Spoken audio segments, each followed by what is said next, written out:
ఓం నమో వెంకటేశాయ. ఫిబ్రవరి 6వ తేదీ నేను తిరుమల దర్శనానికి వెళ్ళాను. ఆ విశేషాల్ని ఈ వీడియోలో చెప్తాను. ఉదయం 6:30 మేము అలిపిరి దగ్గరున్న ఈ గరుత్మంతుని విగ్రహం దగ్గరికి చేరుకున్నాము. అక్కడ ఒక సైడ్‌కి నిలబడితే మనకు శ్రీవారి మెట్టుకి వెళ్ళే బస్సులొస్తాయన్నమాట. సో, ఆ బస్సుల కోసం ఒక హాఫ్ అన్ అవర్ పైన వెయిట్ చేశాము. అయినా రాలేదు. అక్కడున్న ఆటో వాళ్ళేమో ఒక్కొక్కరికి రూ. 100 అడుగుతున్నారు. 50 అయితే వెళ్ళిపోదాం అనుకున్నాం గానీ కుదరలేదు. సో, మళ్ళీ బస్ కోసమే వెయిట్ చేశాము. దాదాపు 7:15 ఆ టైంకి బస్సొచ్చింది. మార్నింగ్ 7:15, 7:30 ఆ టైంకి. అక్కడ మైక్‌లో భజగోవిందం ఎంఎస్ సుబ్బలక్ష్మి గారి పాడిన భజగోవిందం వస్తూ ఉంది. అది వింటూ నిల్చున్నాను. నేను మా ఫ్రెండ్ ఇద్దరం వెళ్తున్నాము. ముందే బుక్ చేసుకున్నాము. నేనైతే ఊంజల్ సేవ బుక్ చేసుకున్నాను. తను రూ. 300 స్పెషల్ ఎంట్రీ దర్శనం బుక్ చేసుకున్నాడు. ఇలా శ్రీవారి మెట్టుకి బస్సుందన్నమాట. ఆ బస్‌లో వెళ్ళాము. అక్కడ మనం లగేజ్ ఇచ్చేయొచ్చు. మన లగేజ్ ఇచ్చేసి అదొక కంటైనర్ లాంటిదో పెట్టేస్తే అది మనం పైకెళ్ళేటప్పటికి వచ్చేస్తది. మేము ఫస్ట్ టైమ్ అన్నమాట నేను వెళ్ళడం ఇట్లా మెట్టు మెట్టుకు బొట్టు పెడుతూ. సో, దానికి రెడీ చేసుకుంటున్నాము. పసుపు, కుంకుమ కలిపేసి ఒకటే ప్లాస్టిక్ డబ్బాలో పెట్టుకున్నాము. సో, ఇంక మెట్టు మెట్టుకి గోవిందా గోవిందా అనుకుంటూ ఆ బొట్టు పెడుతూ వెళ్ళాము. నేనైతే ఏం మొక్కుకోలేదు. కానీ మా ఫ్రెండ్ ఎళ్తున్నాడు గదా అని నేను గూడా వెళ్ళాననమాట. మళ్ళీ ఒక్కరే వెళ్ళినప్పుడు కుదురుతదో, కుదరదో అని. కొంతమందయితే బొట్టు పెడుతూ వెళ్తున్నారు. కొంతమంది ప్రతి మెట్టుకి ఇట్లా కర్పూరం వెలిగిస్తూ గూడా వెళ్తున్నారు. సగం ఎక్కాకైతే ఇంక నేను ఎక్కలేనేమో అనుకున్నాను సగం మెట్లెక్కాక. బాగా అంటే నడుం నొప్పులొచ్చినట్టు అలా అయిపోయిందనమాట. కానీ ఎలాగోలా స్వామి నాకు మళ్ళీ దర్శనం ఉంది. 11కి నేను ఎంటర్ అయిపోవాలి ఊంజల్ సేవకి అనేసి స్వామినే తలుచుకుంటూ వెళ్ళాము. 2300 స్టెప్స్ ఉంటాయి శ్రీవారి మెట్టు నుంచి వెళ్తే. అలిపిరి నుంచి వెళ్తే మీకు ఇంకా ఎక్కువ స్టెప్స్ ఉంటాయి. కానీ అక్కడున్నది వేరు. ఇక్కడ ఏటవాలుగా ఉంటాయన్నమాట కొన్ని స్టెప్స్. కాబట్టి ఇది తక్కువ టైం పట్టినా గూడా కొద్దిగా స్ట్రెస్ ఎక్కువ ఫీల్ అవుతారు. ఎండింగ్‌కొచ్చేటప్పటికి ఇలా ఒక మండపం ఉంటుంది. స్టెప్స్ అన్నీ అయిపోయాక.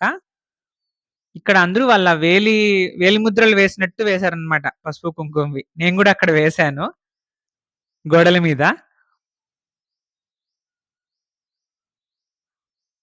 అంతకుముందు ఒకసారి నడిచెళ్ళాను గానీ, ఇలా మెట్టు మెట్టుకి బొట్టు పెడుతూ వెళ్ళలేదు. ఎంత ఓపికగా చేస్తున్నారో కొంతమందయితే. ఆ నమ్మకం అలా నడిపిస్తది, చేపిస్తది అనుకున్నాను. ఇక అక్కడి నుంచి బయటికెళ్తే ఫ్రీ బస్ ఉంది. ఫ్రీ బస్ కోసం వెయిట్ చేసాం. అక్కడ ఫ్రీ బస్ ఎక్కేసి కరెక్ట్‌గా బ్యాక్ సైడ్ మన పుష్కరిణి బ్యాక్ సైడ్ వస్తది గదా! ఒకటి. ఆ డోర్ దగ్గర దిగేసాము. అక్కడి నుంచి వెళ్లి పుష్కరిణిలో స్నానం చేసేసి, తర్వాత వరాహస్వామి దగ్గర బయటే దండం పెట్టుకొని ఎక్కువ మంది క్యూ ఉన్నారని అక్కడ నామాలు పెడుతుంటే తిరునామాలు అవి పెట్టించుకొని శ్రీవారి సేవకుల ద్వారా ఫ్రీనే అది సర్వీసు. తర్వాత వెంగమాంబ అన్నప్రసాద కేంద్రం వెళ్ళి అక్కడ భోజనం చేసుకొని తర్వాత తను రూ. 300కి కౌంటర్‌కెళ్ళిపోయాడు. Separate counter. నాది ఎంట్రీ అనేది సుభదం నుంచి ఉంటది ఉంజల్ సేవకి. 11:00కే కదా! నేను 12 దాటింది నేనెళ్ళేటప్పటికి. లేట్ అయిపోయావే అన్నారు అక్కడ చెక్ చేసిన వాళ్ళు. ఇలా నడిచొచ్చానని జెప్పాను. తర్వాత సుభదం దగ్గరే మనం లగేజ్ ఇచ్చేయొచ్చనమాట. రిటర్న్ మళ్ళీ బయటకొచ్చినప్పుడు అక్కడే తీసుకోవాలి అదే కౌంటర్‌లో. నేను మొబైల్ ఇచ్చేసాను. లగేజు, మొబైల్ ఇచ్చేసాను. ఇంకా అక్కడి నుంచి లోపలికెళ్తే కరెక్ట్‌గా 12:10కి అలా ఎంటర్ అయ్యాను. ఎక్కడ కూర్చోలేదు కంపార్ట్మెంట్‌లలో. దర్శనం చేసుకొని బయటికొస్తాం గదా! స్వామి దర్శనం అయిపోయి బయటికొచ్చాక ఒక చోట క్లాక్ కనపడుతుంది మనకి. వెండి వాకిలి ముందర వచ్చే చోట. 1:10 కల్లా బయటికొచ్చేసాను. ఫస్ట్ టైమ్ నాకొక గంటలో దర్శనం అయిందనమాట. దర్శనం కూడా అద్భుతంగా అయింది. మనం ఎప్పుడూ వెళ్ళినా కూడా ఆ ఫీలింగ్ వస్తది మనకు ఒక్క సెకండ్ స్వామిని చూసినా గూడా. ఈసారి ఏంటంటే స్వామివారి వరద హస్తం బాగా కనిపించినట్టు అనిపించింది. దర్శనం అయిపోయాక మనం బయటికొచ్చేటప్పుడు ఒక చోట మనకి చిన్న లడ్డు ప్రసాదం ఇస్తారు లోపలే. మెయిన్ టెంపుల్‌లోనే. దాన్ని తింటూ మనం పక్కకొచ్చినప్పుడు ఒక మండపం కనిపిస్తది. అక్కడ మీకు ఊంజల్ సేవ మండపం అని రాసుంటుంది. ఊంజల్ సేవ జరిగేది అక్కడే. మీకు ఊంజల్ సేవ టికెట్ ఉంటే దర్శనం చేసేసుకొని వెంటనే వచ్చి ఈ మండపంలో కూర్చోవచ్చు మనం. టికెట్ అడుగుతారు. టికెట్ చూపించి కూర్చోవాలి.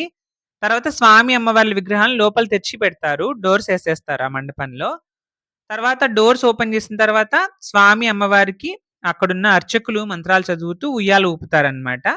ఆ ఉయ్యాల ఊపిన తర్వాత మనల్ని కూడా దగ్గరగా ఆ మండపం అద్దాల మండపంలోనికి పోనిస్తారు.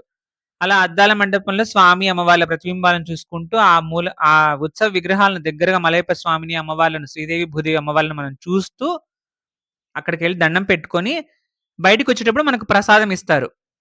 అందులో చక్కెర, యాలకులు ఇలా కలిపి ఉంటుందన్నమాట ఆ ప్రసాదం. ఆ ప్రసాదం ఇస్తారు మనకి. అది తీసుకొని ఇంక మనం బయటికొచ్చేయొచ్చు. అక్కడితో మీకు ఊంజల్ సేవ అయిపోయినట్టు. ఏమంటే మనం దగ్గరగా ఆ ఉత్సవ విగ్రహాలను దగ్గరగా చూస్తాం మలయప్ప స్వామిని, శ్రీదేవి, భూదేవి అమ్మవార్లని. దీని ద్వారా ఏంటంటే మనకు దర్శనం కంపల్సరీ దొరుకుతుంది. తొందరగా దర్శనం అయిపోతుంది. నేనెళ్ళిన రోజైతే చాలా తొందరగా అయింది. అంతకు ముందెళ్ళినప్పుడు కన్నా ఈ ఊంజల్ సేవలో ఎళ్ళినప్పుడు ఈసారి 1 అవరే పట్టింది. ఫిబ్రవరి 6థ్ రోజు. కాబట్టి మీకు వీలుంటే గనక రూ. 500 టికెట్ ఇది. ఒక్కొక్కరికి. దాన్ని బట్టి మీరు బుక్ చేసుకోండి. ఫ్యామిలీతో వెళ్ళాలన్నా, లేదా సింగిల్‌గా వెళ్ళాలన్నా కూడా మీకు ఈ టికెట్ యూజ్ అవుతది. ఇది ముందుగానే మనకి సేమ్ అన్నీ రిలీజ్ అయినట్టే 'ఆర్జే సేవ' రిలీజ్ అయినట్టు ఇది కూడా 3 మంత్స్ ముందు రిలీజ్ అవుతదన్నమాట. కళ్యాణం టికెట్ లాగానే. సో, అప్పుడే మీరు సెలెక్ట్ చేసుకొని బుక్ చేసుకోవాలి. ఈ 'ఊంజల్ సేవ' అనే టికెట్‌ని. కరెక్ట్‌గా లగేజ్ రిటర్న్ తీసుకునేటప్పుడు ఫోనొచ్చిందన్నమాట. నాది కూడా దర్శనం అయిపోయింది అని. సో, ఇంక అప్పటికి 1:10కి దర్శనం అయిపోయింది గదా! 12:10 నుంచి 1:10 దర్శనం అయిపోయింది. కానీ బయటికి రావడానికి టైం పట్టింది ఒక హాఫ్ అన్ అవర్ మళ్ళీ. అక్కడ ఆపుతున్నారు బయటికొచ్చేటప్పుడు వెండివాకిలి దగ్గర. అలా వచ్చాక తిరుపతిలో ఉన్నాము. ఇంకా షార్ట్ టైమ్‌లో దర్శనమైంది. నడిచెళ్ళినప్పుడు అంతకు ముందు గూడా ఒకసారి 2 ½ అవర్స్‌లోనే దర్శనమైంది. రూ. 300 కన్నా ఫాస్ట్‌గా. మామూలుగా అయితే 1 అవర్, 1 ½ అవర్‌లో ఎక్కేస్తారు. నేను ఫాస్ట్‌గా ఎక్కలేకపోయాను. ఇలా మెట్టు మెట్టుకి బొట్టు పెడుతూ వెళ్ళాలంటే కొద్దిగా టైం ఎక్కువ పడుతుంది. దాన్ని బట్టి మీరు ప్లాన్ జేసుకోండి శ్రీవారం మెట్టు నుంచి వెళ్ళాలంటే. ఓం నమో వెంకటేశాయ! ఈ వీడియో మీకు నచ్చితే లైక్ చేసి షేర్ చేయండి. మీ అభిప్రాయాన్ని కామెంట్ సెక్షన్‌లో తెలియజేయండి.